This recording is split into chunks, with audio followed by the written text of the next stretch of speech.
I was sitting on the edge of the bed when my phone buzzed. A text from her, my wife.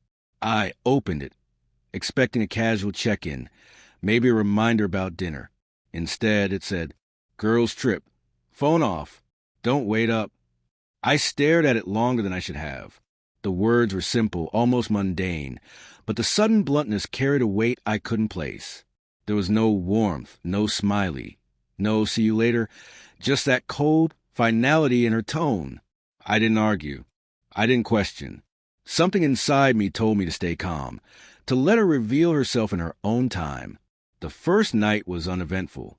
I told myself it was just a trip with friends, a small escape she deserved. But the moment I went to sleep, the absence of her presence felt deafening. My brain churned through memories. The way she laughed at our inside jokes, the tiny glances over breakfast, the brush of her hand in mine. Every one of them now seemed like a rehearsed performance, a lie I had missed. When the calls came the next day, missed calls, then vague voicemail messages, I tried to convince myself it was normal. She was busy, maybe sightseeing, maybe having fun. But the unease was growing, gnawing at the edges of my mind. By day 2, the subtle cracks became harder to ignore. Her Instagram was full of group pictures, all smiles and laughter. Yet, there was one photo I hadn't expected, a shadowy figure in the background, just barely brushing against her shoulder. My heart skipped, and I quickly told myself I was imagining things. It was nothing, but the signs kept coming. Messages on apps I didn't know she used. Accounts logging from phones that weren't mine. Every, oops, wrong person, excuse started to sound rehearsed. My stomach was a constant knot. I began to question myself. Was I being paranoid? Too controlling? Or was my intuition finally telling me the truth I didn't want to see? I remember the moment everything changed. I was folding laundry in our bedroom, her shirt in my hands when my own phone lit up. A notification. "Can't wait to see you tonight," face blowing a kiss. My blood ran cold. The sender was saved under a name I didn't recognize, but the tone, the intimacy, the casual familiarity, it was unmistakable. My hands trembled as I scrolled through the conversation. Casual flirts turned to secret meetups. Every word a betrayal. I didn't call her. I didn't confront her. I sat there in silence, my chest tight, mind spinning. Each memory of our life together suddenly carried a sting. Our anniversary dinner that year. Her laughing at a joke only we shared. The nights she would fall asleep with her head on my shoulder. Everything felt like it had been rehearsed, staged. I remembered the tiny things I dismissed. The way her phone buzzed and she'd walk out of the room. The sudden whispers when I entered. The perfume I didn't recognize. I hated myself for noticing them too late. Hated myself for not trusting my gut earlier. By day 4, I had a plan, not of revenge, not a confrontation, but of observation. I would wait, let her continue her narrative while I watched from periphery, piecing together the reality she was trying to keep hidden. And then, in the hotel photo she sent me that evening, there it was, a flash of a hand on her thigh, a laughing tilt of her head towards someone whose face was obscured, but whose presence spoke volumes. I felt my stomach drop. When she returned, I didn't greet her with questions or accusations. I let her come home, carry her bag into the hallway, hear her cheerful recounting of the trip, and sip her wine as if nothing had changed.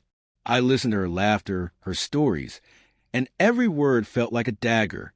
Finally, that night, I confronted her, not with anger, but with quiet devastation.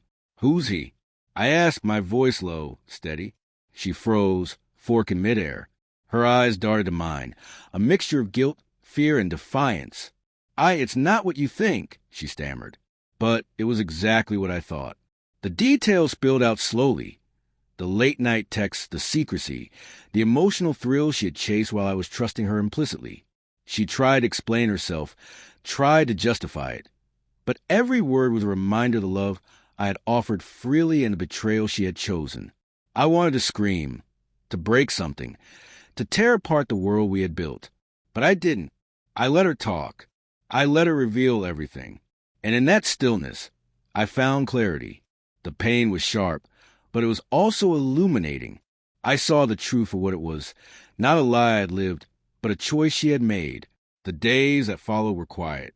I moved to the house like a ghost, every corner reminding me of what was lost. But amidst the sorrow, I found a strange sense of empowerment. I didn't need to force closure. I didn't need her apology to heal. My respect for myself, though battered, was intact. Eventually, we spoke, not like husband and wife, but like two people trying to untangle the aftermath of what had happened.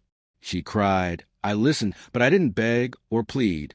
My love for her had been real, yes, but it didn't bind me to her choices.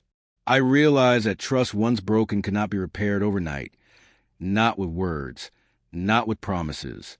It required something more: integrity, honesty, and the courage to face the consequences of one's actions. The last time I saw her, she looked at me with regret, a silent plea for understanding. I nodded, acknowledging the humanity in her mistakes, but also asserting the boundaries I needed to reclaim my life. It was a moment of quiet strength, of painful closure. I didn't hate her. I simply loved myself enough to walk away. In the month that followed, life felt emptier in some ways, but freer in others. I rebuilt routines, nurtured friendships, and learned to listen to the whispers of intuition I had ignored before. Memories of her remained, but they no longer haunted. They reminded me of resilience, of the necessity of self-respect, and of the lessons hidden in heartbreak. The pain never fully disappeared, but I learned to carry it with grace. Betrayal had been revealed not through rage, but through patience and observation, and in that revelation, I discovered a strength I hadn't known existed. The quiet power of letting someone reveal themselves on their own had taught me more about love, trust, and self-worth than any confrontation ever could.